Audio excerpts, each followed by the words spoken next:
I'm Dale Lawrence. Welcome to The Travel Show.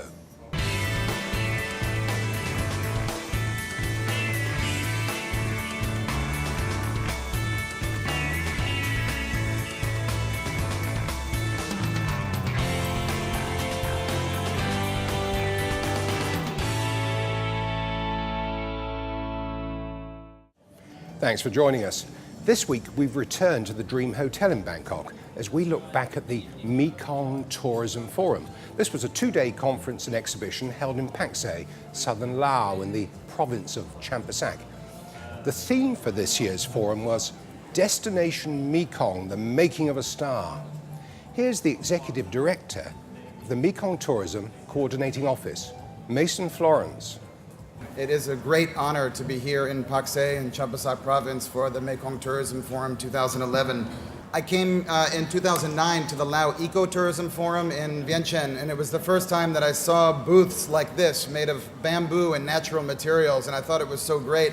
We copied them last year in Cambodia when we had the Mekong Tourism Forum 2010, and it's so nice to see again, instead of the normal commercial style booths, to have a really natural feel. And I understand that all the materials from these booths get recycled back into the local community, which is wonderful. Our theme of the forum this year is Destination Mekong, the Making of a Star, and it's part of the process of how we can put the Greater Mekong subregion on the world map as a global superstar, as a household brand. Basically, you need investment, you need infrastructure, you need product, you need service, and you need marketing.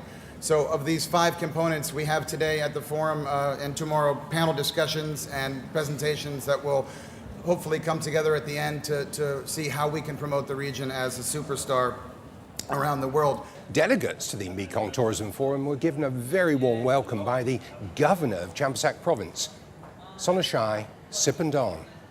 This event is very important to Champasak, especially it will promote and contribute in the social and economic development of Champasak.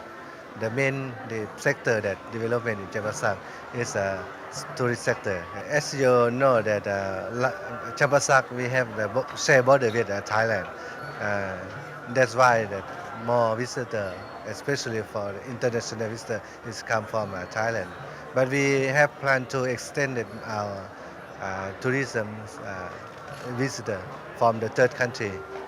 Nowadays, the government have invested on the infrastructure, especially extended the Pak Se International Airport to meet the Boeing and Airbus aircraft. I hope that this way will bring the third country's visitor come to Champasak more easily. Well, of course, to do that, you need to encourage more international airlines to fly to Pak Se.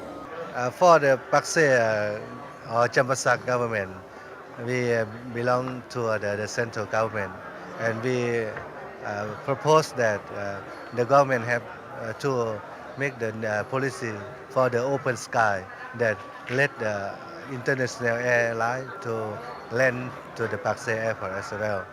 Now, the event this year was officially opened by the chairman of the Lao National Tourism Administration, Sompong Mongkong Vilai. I spoke to the chairman, and I first of all asked him about his plans to develop tourism, not only in Champasak Province, but across the entire country. Sompong Mongkong Vilai, you're the chairman of the Lao National Tourism Administration. Yes. And you've just formally opened the Mekong Tourism Forum. Now, I'd like you to tell the travel show about your hopes for developing tourism, not only in Champasak Province, but throughout this wonderful country. First of all, the open policy of the government for tourism. I just mentioned during the opening session about the government now develop infrastructure for the whole country, from the north to the south, from the east to the west. In many provinces, we build the roads that link with our neighboring countries, the connectivity by roads. That's one, my hope. Secondly, the air linkage, air connectivity. Also, we try to have open sky policy.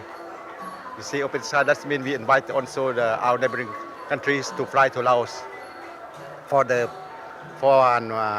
benefit of the two sides. Indeed. Now, Yeah. you have an airport here in Pak Se. Yeah. You call it Pak Se International Airport, but in fact you have relatively few aircraft arriving from overseas. So what are you going to do to encourage more airlines to service Pak Se and Champasak province? Besides the local airways, we also invite our friendly countries to fly to Laos, which I call an open sky policy. That was always discussed among the ASEAN countries together. But gradually, it depends on how much people can come and understand Laos about our tourism policies. If they see that the advantage will be beneficial for both sides, as I mentioned, they will fly to our country much more than before. Well, you heard there from the LNTA chairman about the need for an open skies policy for Laos. And there's no doubt that the country does need to attract more airlines to service not only Vientiane, but regional airports such as Pak Se. I caught up with the Vice President for Laos Airlines attending the Mekong Tourism Forum, and I asked him about the airline's plans for expansion. Today we are flying 8 aircraft are on turboprop, which are 4 are ATR 72 new brand that we get the first one in 2009 and the 2 last one in 2010. And other 4 are Chinese-made aircraft, MA60. By the end of the year, if everything goes smoothly like in the discussion that we have, we would like to introduce 2 new jet aircraft, which are Airbus 320 to our fleet. And we expect to expand our services. Firstly, we will keep flying the existing routes that we have a big competition like Bangkok, Hanoi, Kunming, etc. And plus this, we would like to expand our service to Singapore and Guangzhou, China.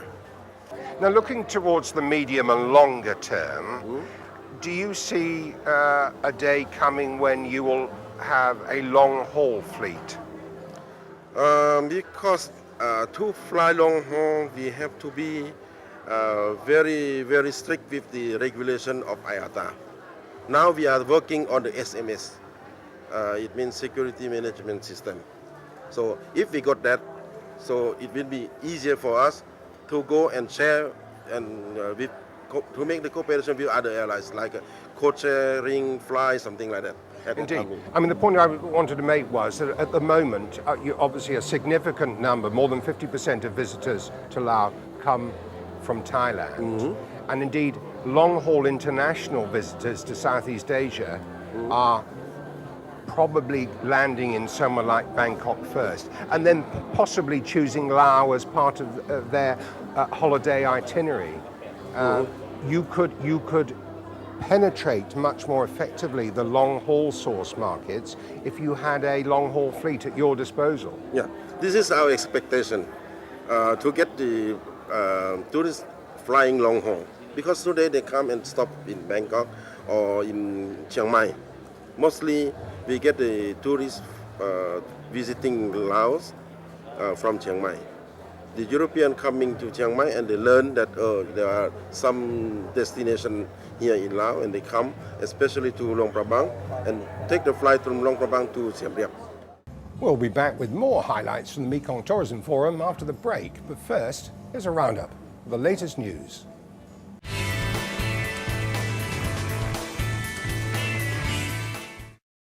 Bangkok and Phuket ranked in the top 10 of the most popular outbound destinations for Chinese travelling in tour groups during the national holiday in the first week of October. That's according to the China Outbound Tourism Research Institute. The survey of travel preferences, covering a sample of some 12,000 tourists, ranked Phuket third and Bangkok fourth in the list of most popular destinations for organised tour groups. Hong Kong, not surprisingly, topped the travel popularity charts with South Korea in second place. Online travel industry news service TTR reports that the latest official figures show that almost 1.2 million Chinese visitors came to Thailand in the first 8 months of this year, and that's an increase of just under 70% compared to the same period in 2010. The top 3 sources in China for tourists to Thailand are Beijing, Shanghai, and Guangzhou.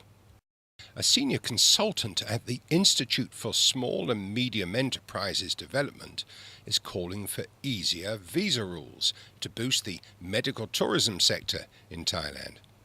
Sumatrat Sitaput told a meeting of the Thailand Medical Tourism Cluster that it should be a priority to ensure medical tourists gain easy access to the country through user-friendly visas. He said that the length of medical treatment can vary considerably, thus justifying a review of Thailand's visa regulations. Mr. Sitaput is recommending a specific category, such as a medical tourist visa, that could be used by visitors entering the country for invasive and non-invasive procedures. A news report from Bangkok-based TTR states that Thailand is a leader in medical tourism with a 35% market share worldwide. But as we heard earlier in the first series of the travel show from an expert panel speaking at the Trier Wellness Centre in Bangkok, it's an intensely competitive business with Singapore, Malaysia, Taiwan and South Korea amongst the many countries in Asia seeking to boost their respective shares of this lucrative market.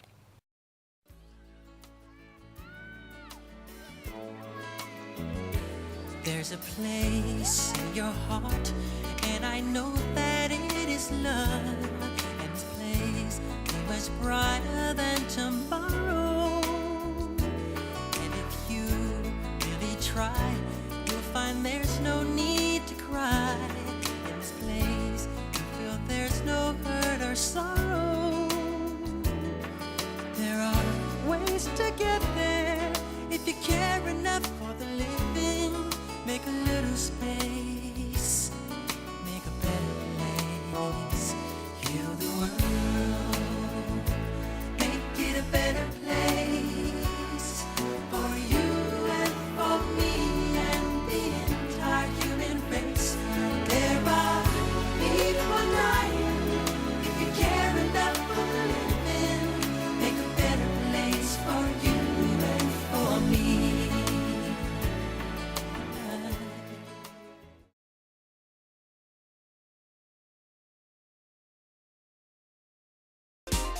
Enjoy selected dishes prepared by world-class chefs that are not just tasty but also healthy and are not too hard to make.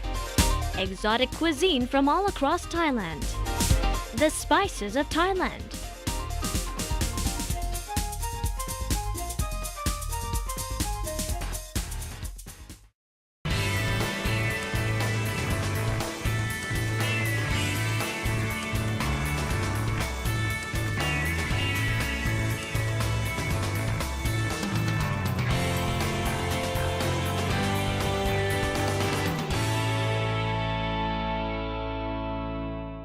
Welcome back. The Pacific Asia Travel Association, which has its headquarters here in Bangkok, was one of several organisations supporting the Mekong Tourism Forum this year. Here's the interim chief executive of PATA, Bill Calderwood. Bill, you've just finished the keynote panel discussion. You were one of the panelists talking about the need to align the marketing strategies of ASEAN and the greater Mekong sub-region. There wasn't universal support for that concept, and indeed much of the discussion was about how you fund it. Now, you advocated the need for or the desire to create more public-private partnerships. Is there a role that your organisation, PATA, can play in this? Indeed, I think the whole concept of a public-private partnership is that you combine funds, you leverage the spend, but at the same time you need some form of coordination to bring things together. And I think governments have a role to play, private enterprise has a role to play, and in some areas private enterprise is far more effective in doing that. But you do need that coordination.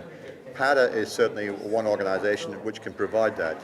A good example is the way in which the PATA chapters in different parts of the world do combine, do run events, and do bring different parts of the industry together.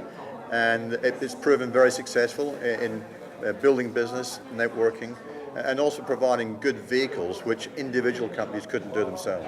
Indeed. Now, you mentioned the PATA chapter network, and this is, of course, an example of working at the grassroots and then maybe driving up, rather than relying upon state-run tourism offices, administrations, to filter down policy.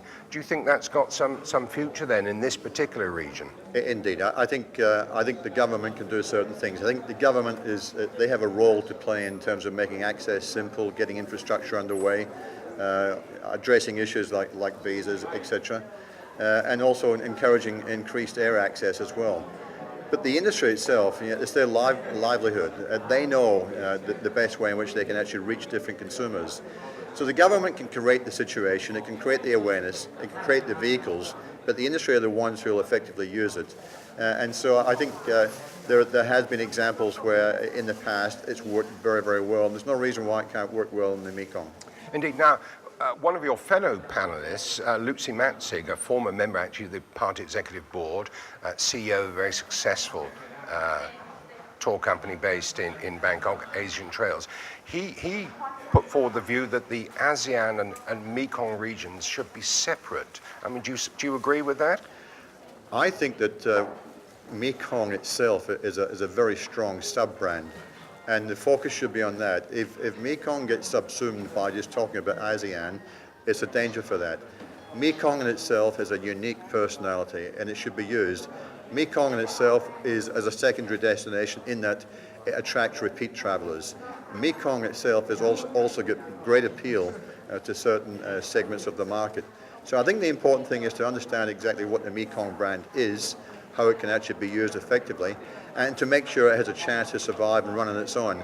I think it's strong enough to do that. It needs help, it needs support, but please just make sure that you actually use it as a very strong sub-brand. The Mekong Tourism Forum attracted a very impressive cross-section of delegates from both the public and the private sectors. I caught up with online media specialist Tapani Kiatpabun from the Tourism Authority of Thailand, and first, Jens Trainhardt from Dragon Trails. Just summarise very briefly for us the role of your organisation in tourism in this part of the world. Thank you, Dale. I mean, I think what Dragon Trail is looking to do is help tourist boards from countries to cities, hotel brands, cruise lines, and so on, to take advantage of the growing Chinese outbound tourism market. And on the other hand, the potential of leveraging the internet and social media in China to brand themselves and connect and reach Chinese consumers, especially affluent Chinese consumers, or what we call the new Chinese tourist, that is moving from a pre-packaged tour to a more semi-FIT experience. Are Chinese consumers ready for that sort of sea change? Yes, we believe so. And I think what we've seen is that a lot of people travel for the first time out of China, internationally, if it's to Europe, to North America, or to Thailand. And the bottlenecks are mostly visa and also the distribution channels, which are mostly still offline, but the research is done being offline. And same with all of us. I mean, we don't want to sit on a bus and being told to do what we may not want to do. You know, you eat at this restaurant, you shop at this place, and you sit on the bus for 5 hours. You know, once people have done the first time travel, they say, you know, we want to experience ourselves. So this market is growing very quickly. And on the other hand, there are a lot of people that have been abroad, either for business or maybe for education, or they've heard from their friends and they say, you know what, I want to travel my own ways. The one issue though is that the distribution channels are still developing in that kind of form. You touched upon a rather controversial issue, and that's what they call the $0 tours, where Chinese tourists are packaged and put on a plane, and that they are notorious in Bangkok, for example. What are you doing at the TAT to try to discourage that type of tourist and encourage more Chinese tourists who are coming of their own free will, who have the freedom to explore your wonderful country? As we know that, the emerging market is China, and also we prepare for the Bank of China is out to out the country to travel. We prepare everything localized, and also we use many distribution channels as a new trend, like new medias and the collateral material. We do it both on and offline, and definitely we think about the not value for money itself, value and quality to make the people of China feel like they got a very good experience. You're talking about, of course, a source market that's going to become increasingly influential. There's been an explosion in outbound travel out of China, and whilst the majority are still going to Macau and Hong Kong, some now going to Taiwan with those restrictions having been eased, there's tremendous potential, isn't there, to attract Chinese outbound tourists into the greater Mekong sub-region, to countries like Thailand and of course Laos, where we are this weekend. But it's not just about numbers, is it? It's about getting quality tourists who are making a real contribution to the local economy. How do you control that in the private sector, first of all, Jens? I think it's an excellent question, and it's a problem that is there. I mean, I was 6 months ago. I was in Siem Reap, and Siem Reap is doing well with tourism, but obviously a lot of the money is being sucked out. There's a big danger that a great destination like Angkor Wat is in danger of being overpopulated, but no money is staying in to kind of preserve this kind of destination. If I might say so, I think Angkor Wat is probably already overpopulated, and there is a danger that the same will happen here at the World Heritage Site at Wat Phu, and I think that's one of the very important points that's come out of this forum, the absolute necessity of protecting these natural assets and World Heritage Sites from too many people visiting at any one time. I mean, what we're looking to do, obviously, we're helping Chinese tourists via social media and new media techniques and the internet to be educated about the value of the destination. We say, yes, I want to do and experience that. On the other hand, we're starting to do a social media campaign in China via celebrities and social media channels like Sina Weibo, which is a Twitter equivalent, and we call it the New Chinese Tourist Campaign. And on one hand, we're looking to work with countries like Thailand, Canada, Germany, all over the world, and hotel brands. We talk to various ones, they're all very excited to participate in that. And on the other hand, so we'll build a site, and there are basically 2 buttons on it. The first one is, I am a new Chinese tourist. And it's in Chinese, and it's basically saying, with 1.4 billion people, increasing awareness and saying, you know what, I'm a new Chinese tourist, I want to experience the local flavor. I don't want to sit on a bus for 4 hours and do a shopping tour. I'm a new Chinese tourist. On the other hand, there's a button say, I want new Chinese tourists. Maybe Thailand will say, yes, we back this campaign, but these are the people that we want. And it may be just a drop on the hot stone, but we believe we need to start somewhere. It sounds a wonderful idea, Jens, I must say, and I would imagine something that interests the Tourism Authority of Thailand. Yeah, sure, but in terms of the Greater Mekong sub-region, we need to know the radius of ourselves. So if we would like to do what Khun James suggested, we have to make sure that we are ready.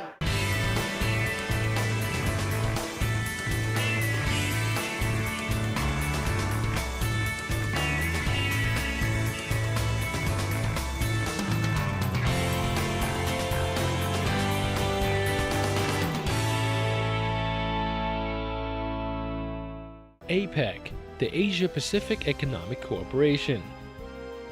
ASEAN, the Association of Southeast Asian Nations. BIMP-IAGA, the Brunei, Indonesia, Malaysia, Philippines, East Asian Growth Area. SAARC, the South Asian Association for Regional Cooperation. There are a lot of things we need to focus on. Focus Asia.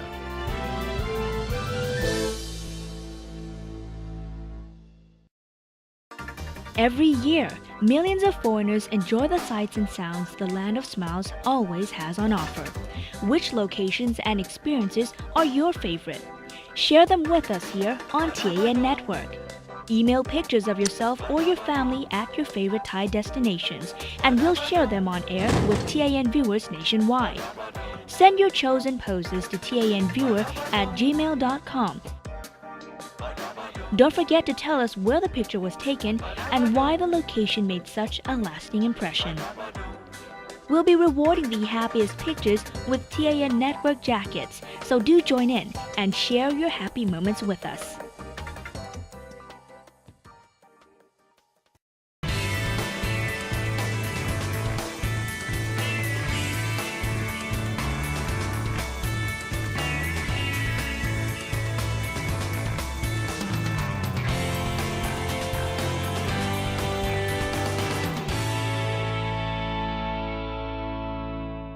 We left the last word in our first report from Paksay to Peter Simone.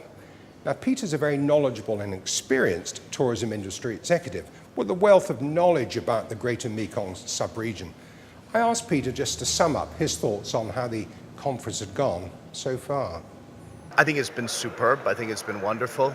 For Laos, it's again another coming out party for Laos. I think that they're new on the global tourism map, and having events like this is a very effective way for outsiders to learn about Laos, but also for Lao people to learn about tourism. I think it's an interesting activity, and watching the reaction of some of the Lao people towards an international event with international media and private sector investors, I think they're excited. So I think it creates a bit of momentum and buzz about tourism here in Paksay and also throughout the country. So it's great, and I think the content of the forum is good. We're learning a lot. One of the repeating messages that we're hearing is that government has so much to do to ensure a sustainable development, and yet there's clearly a role for the private sector and organisations such as the UNWTO, for example, to play in advising the Lao government. Are you confident they'll strike the right balance?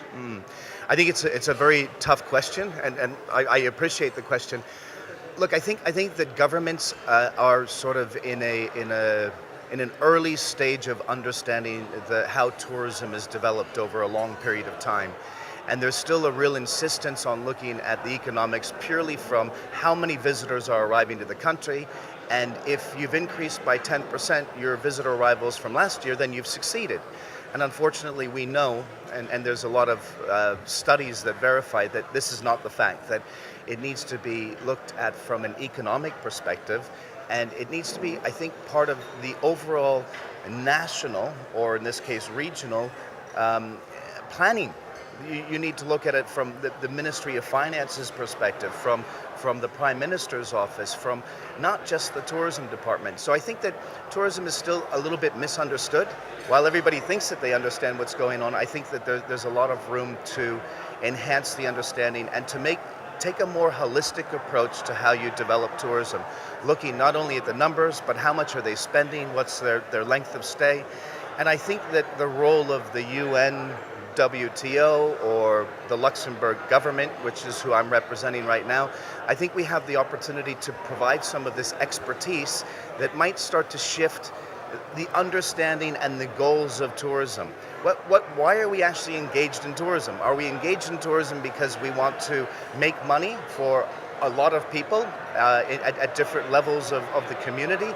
Are we engaged in tourism because we want to become more popular? We want a country to be known about? I think these goals are not very clear. And I think what's happening as a result of this misunderstanding is that nobody's thinking about carrying capacity. Nobody's thinking about what happens with the environment if we have too many tourists? What happens to the culture if we have too many tourists? And I think it requires a much more sophisticated look under the hood of tourism. How are we going to make this work in a positive way? Well, that's it for this week's show. My special thanks to Robert Yearman and all his staff at the Dream Hotel, including PR Marketing Manager Kunalisa. Next week, I'll be back at the Dream presenting more highlights from the Mekong Tourism Forum. But until then, from everyone on the production team, it's goodbye